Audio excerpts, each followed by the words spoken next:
Hello, everyone, and welcome to English Pod. My name is Marco. My name is Catherine, and today we have an advanced level lesson for you guys all about food. What kind of food are we talking about today, Marco? Today we're talking about cheese. So there's so many different types of cheese, so many varieties. So we're going to take a look at these varieties. You may know them or not, but we're also going to take a look at the pronunciation because most of them are either Italian or French. So how do you pronounce these in maybe in American English? Good question. Let's listen to our dialogue for the first time, and we'll be back in a moment to talk about the wonderful world of cheese.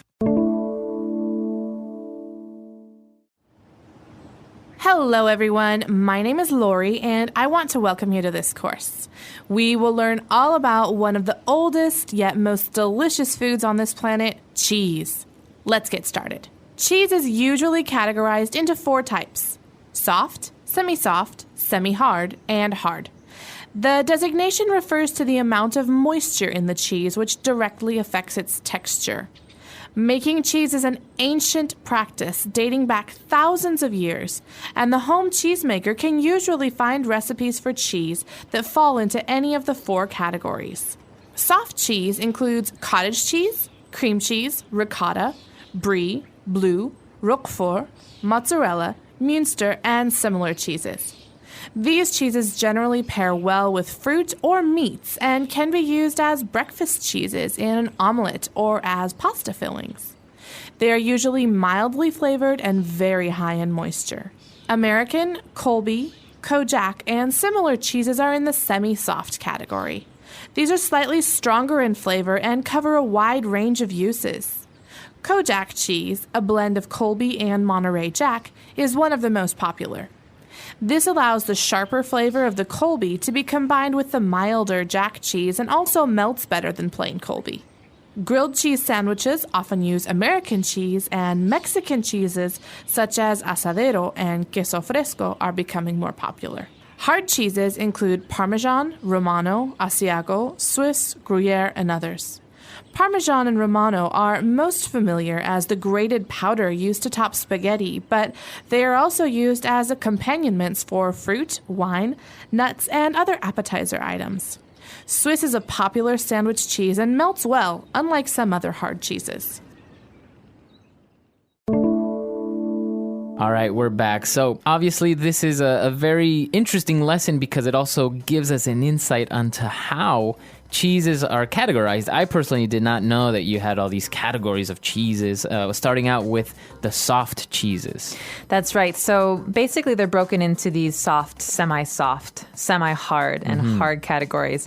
The soft cheeses are the ones that are actually, you could touch them and they're soft. They kind of move under your finger. Right. And the famous ones, I think, are cottage cheese, which is almost like yogurt. Yeah, and cream cheese is all. And cream cheese as well. But also ricotta and brie and roquefort and mozzarella.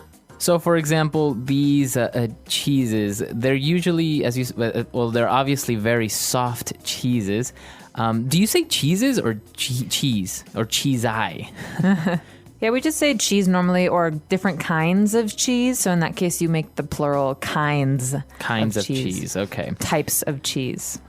So these kinds of cheese, they are recommended, or they say that they pair well with fruits or meats. So when we talk about pairing a cheese with fruits or pairing a cheese with wine, what are we saying there? In that case, we're saying that it's best to eat with certain kinds of food. So you can say, I would recommend pairing this red wine with lamb. But in the case of cheese, you could say, I would recommend pairing this delicious brie cheese with fruit. Okay, so you actually have brie with fruit.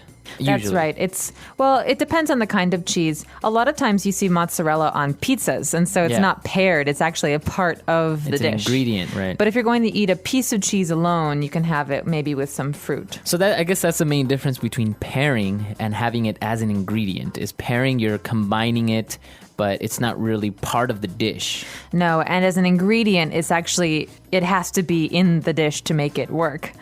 And so you have a lot of these delicious soft cheeses that you eat at breakfast or sometimes dessert. Ricotta, cream cheese, these are all parts of desserts, like cheesecake, for example. Oh, yeah. What cheese? What do they use in cheesecake? Usually cream cheese. Oh, really? But then you get into these other cheeses, which are semi-soft or semi-hard. And semi here just means part. So it's partially hard, partially soft.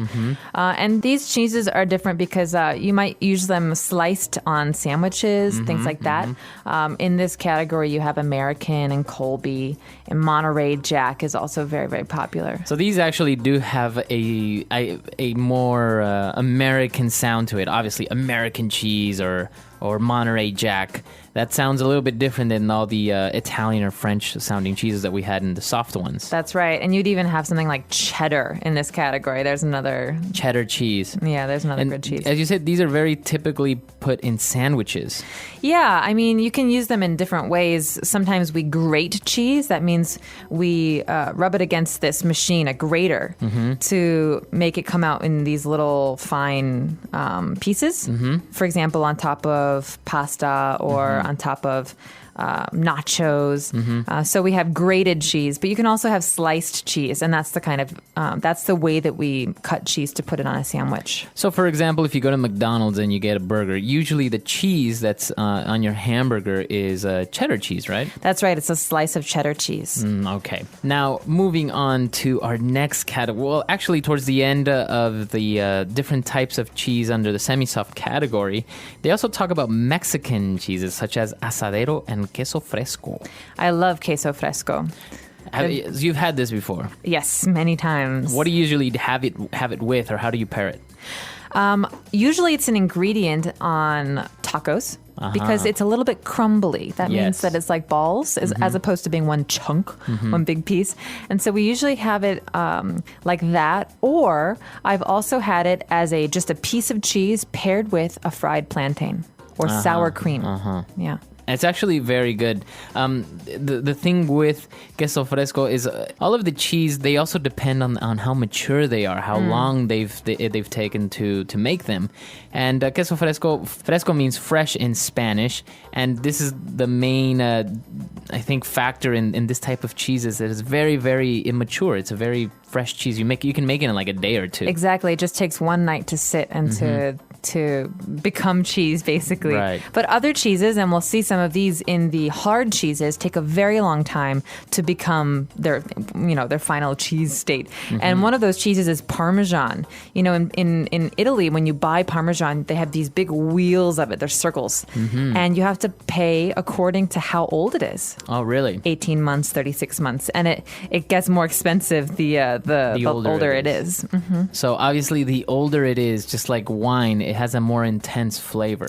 That's right. And there are special characteristics for certain ages. Sometimes people really like the young ones. It depends on your taste and what you're going to use it for. But Romano is another cheese in Italy that's used like Parmesan on top of pastas. So spaghetti, you would grate it and you would put it on top of pasta. Oh, okay. What about they also mentioned this other one, Asiago. Asiago cheese. Swiss cheese is the one with the holes. Asiago is, I don't know if maybe it's Spanish. But then we have Gruyere, which is a French cheese, and it tends to be very, very, very strong flavored. So I think Gruyere is the cheese that usually many people use for making fondue. So they basically have this big pot or this medium-sized pot, and all the cheese just melts, and you just dip pieces of bread or vegetables in there, and you eat this just melted cheese. Fondue, very popular dish in Switzerland. That's right. But yeah, these all these different types of cheese. As you said, there's so many different types, and according to the age. Now, you lived in Italy for a while, and obviously they are they're a nation that enjoy having wine and cheese very regularly, right? That's right, and I have to say that people in Parma take their cheese very, very seriously. How serious? A lot of people buy these big pieces of Parmesan cheese and they keep them in the refrigerator. And you don't just put the Parmesan cheese on the spaghetti.